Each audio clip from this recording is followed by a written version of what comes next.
I decided to go to London first to stay at a hotel for a few nights and see all the sights of that great city. I knew it would be different from the last time I was in London, when I was working at the warehouse. Now I was adult and educated and had money. The hotel I chose was called the Golden Cross, and because I looked so young, I was given a very small dark room in the roof. But I did not feel confident enough to complain. That evening, I was returning from the theater when I recognized someone going into the hotel. I could not prevent myself from saying at once, "Steerforth, do you remember me?" He stared at me for a moment, then he cried, "Good heavens, it's little Copperfield!" I was so delighted to see him that I held both his hands saying, "My dear Steerforth, you have no idea how pleased I am to see you again." I remembered how much I admired him, and all my love for him came back. I had to brush away the tears from my eyes. "Don't cry, Copperfield, old boy," he said kindly. "I'm glad to see you too. What are you doing here?" "I have just finished school and my aunt has sent me to London to look around before deciding on a profession. What about you, Steerforth?" "Well, I'm studying at Oxford University, but nothing exciting ever happens there. That's why I am in London for a few days. But it's boring here too, isn't it?" "In London?" I asked, surprised. "I think it's wonderful. There's so much to do and see. I've just been to the theater.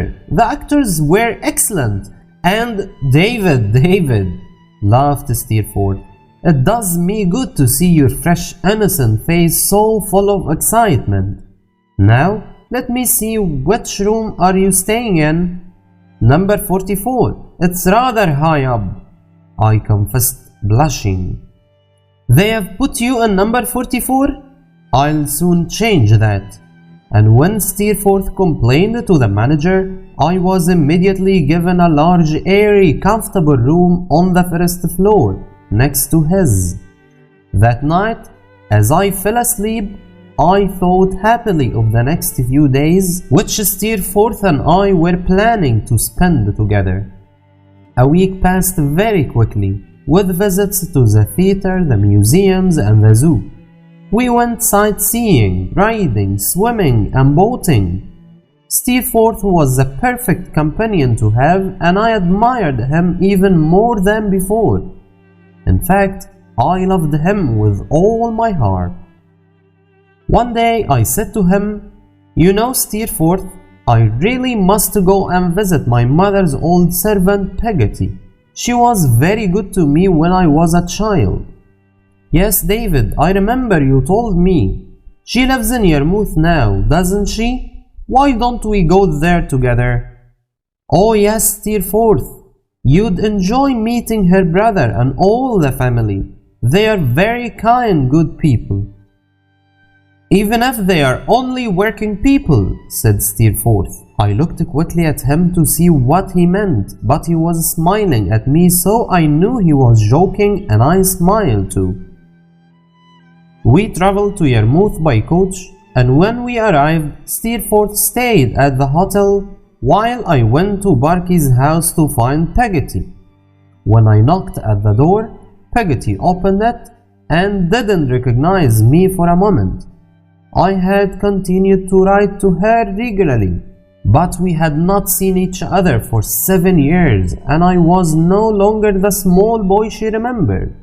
But when she realized I was her master David, she sobbed and sobbed with delight, holding me in her arms as she had always done. Soon she was calmer, and we talked about the events of the last few years. I heard that she was very happy with Mr. Barkey's, who, however, was ill in bed at the time. She was so pleased to see me that she insisted I should sleep at her house during my stay in Yarmouth, in the little bedroom she had always kept for me.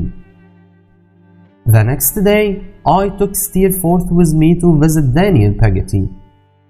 It was a dark, windy winter evening.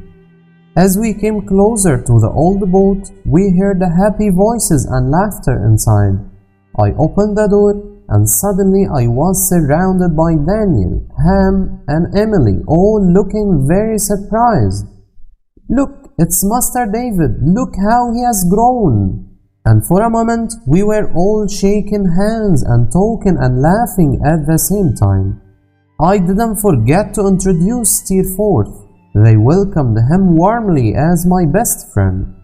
"Well," cried Daniel Peggotty, his large face red and shining with delight, "it's wonderful, Master David, that you two gentlemen have come here tonight of all nights, the best night of my life.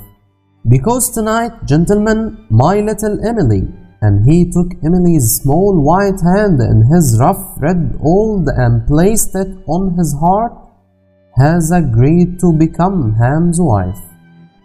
"I congratulate you with all my heart," said Steerforth politely to Ham without taking his eyes off Emily, who was blushing prettily. "Master David knows how I love this girl," continued old Daniel, "and my dearest wish was for her to have a good husband to take care of her, and there is no one I trust more than Ham. He's only a rough sailor like me, but he's honest and sincere, and I know she will come to no harm while he lives." Meanwhile, Ham was blushing too.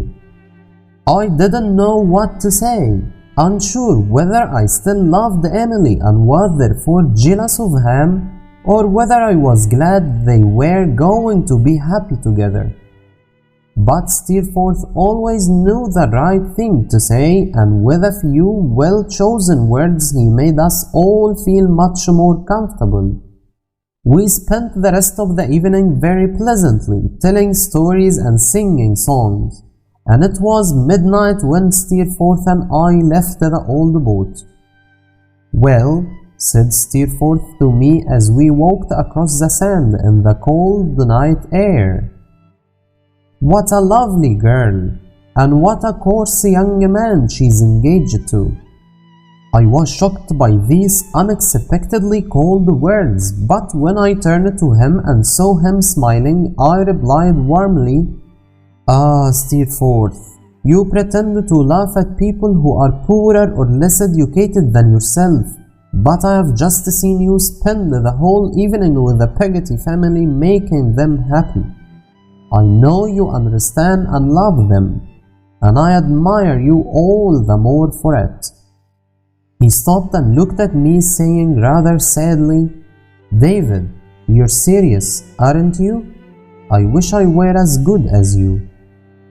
For the next 2 weeks, I was often with Peggotty and Barkies while Steerforth went sailing or fishing with Daniel and Ham, or found other things to do, so I didn't see very much of him.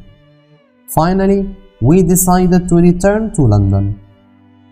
While we were traveling back on the coach, I turned to say something, and was surprised to see how miserable he looked.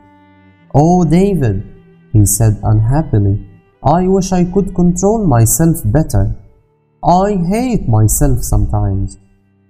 "Steerforth, what can you mean?" I cried. "You're the best, the most intelligent, the kindest of men." "Thank you, David," he said, shaking his head. "But you don't know how bad I am." "Bad?" I repeated. "My dear Steerforth, don't say that. I know your character well, and I am proud to call you my friend." In a little while his mood changed, and he became cheerful again. I soon forgot his words, but I remembered them later. In London, I discovered that my aunt had arrived at the Golden Cross Hotel, and had booked a room there for several days. We were delighted to see each other and had a long conversation that evening. She had come to ask me a particular question. "David," she said seriously, "I have been thinking about your future profession. How would you feel about becoming a lawyer? I thought for a moment. Well, Aunt, it sounds very good idea. I confess I hadn't considered it before, but I think I'd like it. Very good, said my aunt, jumping up. In that case, let's go immediately to see Mr. Spinlow. He's a partner in an important law firm, and I think he will agree to train you. We will have to pay him, of course, but after several years you will be a properly trained lawyer and be able to earn your own money. And so we carried out this plan. My aunt paid Mr. Spinlow's firm £1,000, and I promised to work hard and do my best to become a successful lawyer. Before she returned to Dover, my aunt rented a small flat for me at the top of a house near the law courts, and I moved in at once. At first, it seemed very exciting to walk through the busy streets after a long day in the courts or at Mr. Spinlow's dusty office, and know that I had my own home to return to. But when I had climbed up all the stairs and entered my sitting room, it no longer seemed exciting. In fact, my flat looked empty and depressing. So, after 2 days of loneliness, I was very glad to receive my first visitor, Steerforth, and because I was so happy to see him, I invited him and 2 friends of his to dinner the next evening. As it was my first dinner party, I didn't know what to buy, but I ordered cooked dishes of chicken and fish from the restaurant, bought cheese and fruit from the market, and had a large number of bottles of wine delivered.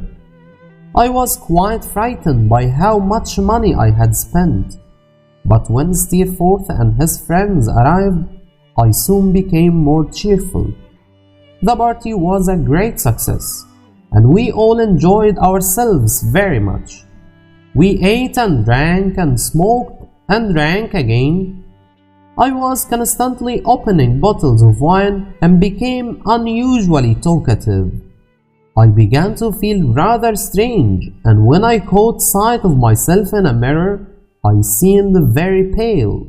I had to confess to myself that I looked drunk. Someone suggested going to the theater, and in a kind of mist, we left my flat and walked through the streets. Steerforth was holding my arm and laughing. Then a man in a little box looked out of the fog and took money from somebody. Soon we were sitting high up in a very hot, very crowded theater. There were bright lights and there was music, but I could not understand what anyone was saying, and the whole building seemed to swim in front of my eyes. Then someone suggested going to visit some friends in another part of the theater, so we went downstairs. Suddenly, I saw quite clearly Agnes Wickfield sitting with a lady and gentleman. She was looking at me with a surprised expression on her face. "Good heavens!" I cried. "Agnes, you are in London?" "Quiet," she whispered. "People are trying to listen to the actors. You'll disturb them." Then she added kindly, "David, please do what I say. Ask your friends to take you home." I had always taken Agnes' advice, and I did so this time. I didn't remember how I got home, but I do remember Steerforth helping me to undress and get into bed. What a terrible sleepless night I spent! How ill I felt!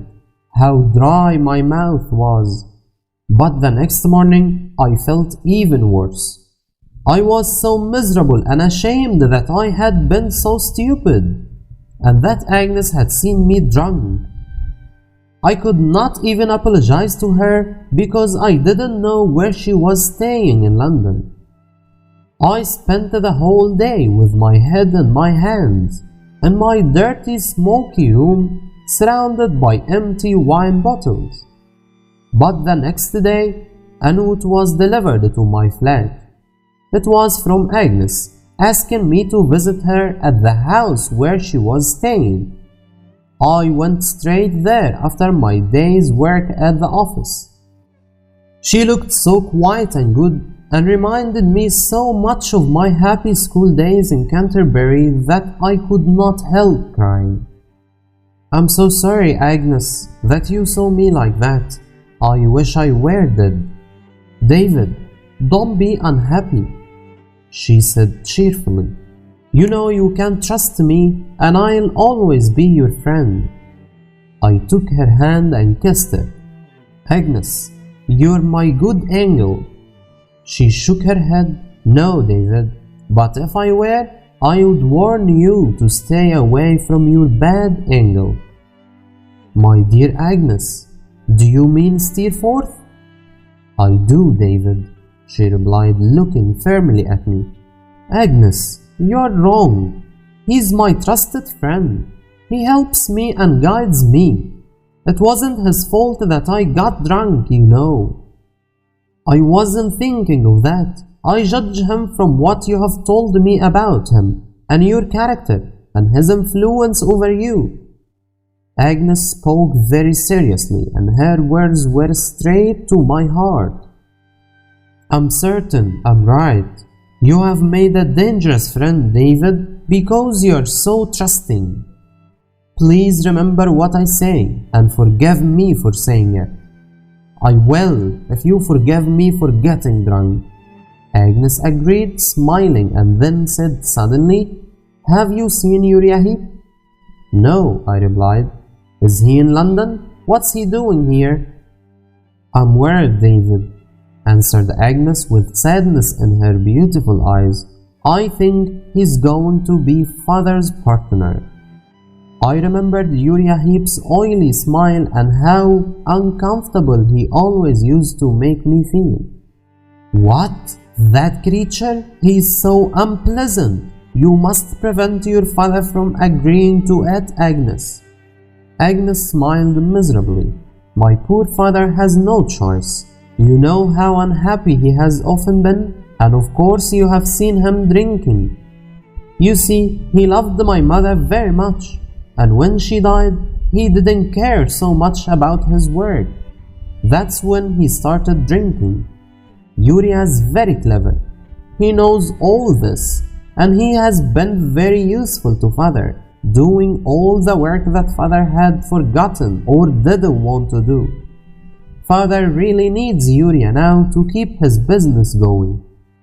And Uriah himself pretends to be humble and grateful, but in fact he is in a strong position and is insisting on becoming a partner. Father is ashamed of himself, but he has to agree. Poor father. I would do anything to help him, anything." And Agnes sobbed bitterly. I had never seen Agnes cry before. It made me so sad that I could only say helplessly, "My dear Agnes, please don't cry." However, in a few minutes she was calm again and I was able to leave her, promising to visit her and her father in Canterbury very soon. To be continued in Chapter 6.